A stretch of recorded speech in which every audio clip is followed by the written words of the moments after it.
അനാഥരും ആലംബഹീനരുമായ ആശ്രയ അന്തേവാസികൾക്ക് ആർദ്രയുടെ സ്നേഹവിരുന്ന്. കലയപുരം ആശ്രയയിലെ അന്തേവാസികൾക്കായാണ് ആർദ്ര സാംസ്കാരിക സമിതിയും ഫിർദൌസ് അറബിക് കോളേജും സംയുക്തമായി ഇഫ്താർ വിരുന്ന് സംഘടിപ്പിച്ചത്.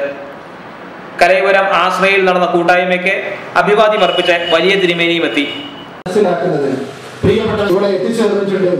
അതുകൊണ്ട് ഈ പ്രവാചകനെ കുറിച്ച് സഹജീവി സ്നേഹമാണ് ഏറ്റവും വലിയ കാരുണ്യമെന്ന് ചടങ്ങ് ഉദ്ഘാടനം ചെയ്ത മാർത്തോമ സഭ വലിയ മെത്രാപ്പൊലീത്ത മാർ ക്രിസോസ്റ്റം പറഞ്ഞു.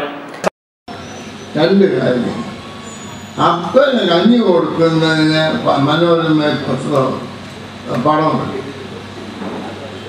അമ്മയ്ക്ക് കിഡ്നി കൊടുക്കുന്നതിന് എങ്ങും പണമില്ല.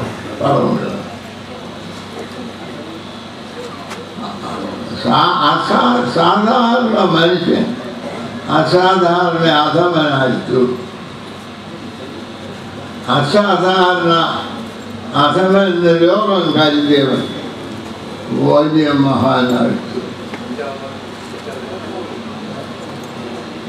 ഇന്ന് അധപ്പതിച്ചിരിക്കുന്ന ഈ ലോകം അത് ഉന്നതമാക്കാൻ സാധിക്കും.